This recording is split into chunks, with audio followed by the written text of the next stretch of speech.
Com mais de 83 condados só na Inglaterra, existe um sotaque britânico ou existe um inglês padrão?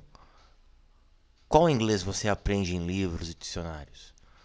Você já ouviu falar de sotaque BBC ou RP, Received Pronunciation? O que eles têm a ver com o inglês falado por estrangeiros? Vamos entender? Inglês adentro.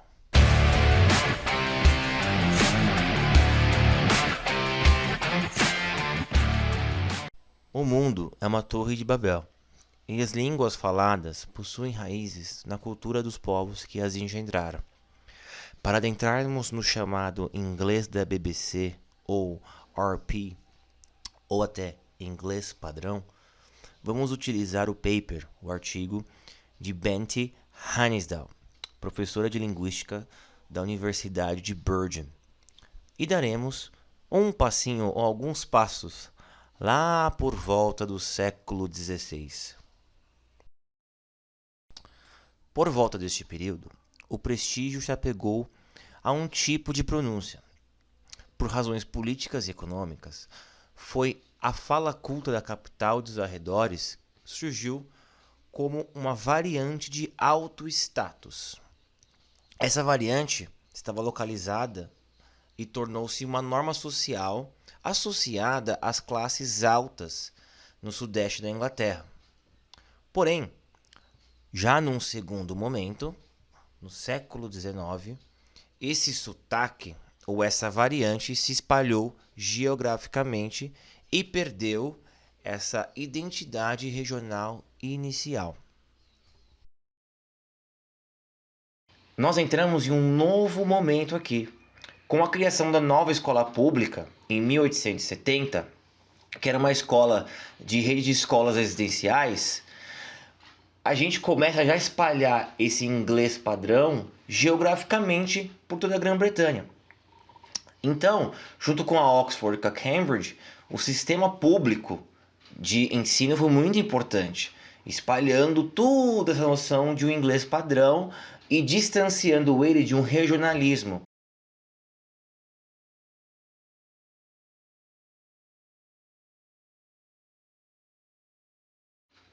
Essa discussão do sotaque é um pouco polêmica, mas antes da gente entrar realmente no que é certo e o que é errado, se existe um certo ou errado, vamos botar o pezinho lá atrás na história da difusão radiofônica britânica. O diretor-geral da BBC, o Lord Reith, incentivou que todo mundo da rádio, os locutores também, utilizassem esse BBC accent, esse inglês BBC.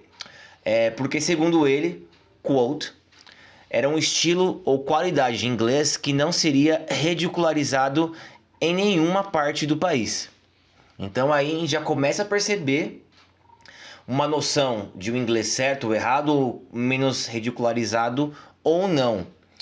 E é muito engraçado porque, para falar minha opinião um pouco desse assunto, eu tenho que contar uma história sobre algumas coisas que aconteceram comigo na multinacional londrina que eu trabalhei. Nós tínhamos 3 chefes. 2 deles eram ingleses e um deles era escocês. O escocês estudou nessas escolas públicas.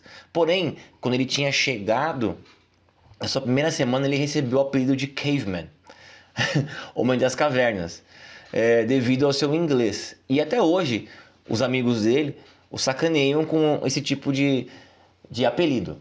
Ou seja, a gente vê que existe uma certa ridicularização, uma certa brincadeira. Beleza, é a cultura deles, eles brincam como eles quiserem, ou aceitam ou não. Mas com relação ao sotaque, eu acho que o sotaque ele não é um problema, porque ele diz muito da onde você veio, faz parte da sua personalidade, ou até identidade. Porém, até a página 2. Eu acho que quando o seu sotaque começa a interferir na pronúncia de certas coisas, como por exemplo o TH, ou algumas outras pronúncias, a gente sabe que brasileiros têm problemas com isso, alguns espanhóis, e isso se torna um ruído na sua comunicação, na sua conversa, ou seja, pior do que a pessoa não entender o que você está falando, ela entender outra coisa.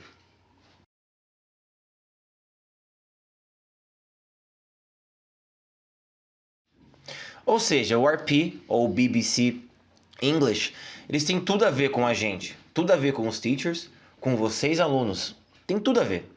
Porque ele é um inglês que foi escolhido para dicionários, para dar a pronúncia fonética em dicionários, escolhido para os livros didáticas, quando você faz quando você escolhe escolas de inglês britânicas, tem tudo a ver. E para nós professores é um desafio, porque nós precisamos sim, eu não vejo como problema você escolher um ponto de partida no inglês, porque vocês sabem, vocês estão aprendendo inglês, vocês sabem que não existe uma correlação direta entre a escrita e a pronúncia no inglês. Então, quando você tem muitos sotaques, muitos, digamos, ingleses diferentes, certo? Pode ser confuso para o aluno, até para o professor. E vocês, o que vocês acham? Vocês gostam do BBC English? Lembrando que ele não é tão popular assim ou tão querido, por exemplo, entre os escoceses, os galeses, até mesmo entre os ingleses. Por exemplo, os ingleses de classe mais operária, de esquerda, eles não gostam, tendem a não gostar muito. Ainda assim, hoje, ele é reconhecido como um inglês um tanto quanto metido, posh. E vocês, o que vocês acham? Que tipo de inglês ou que sotaque vocês preferem? Deixem aí nos comentários. Thank you so much. God bless.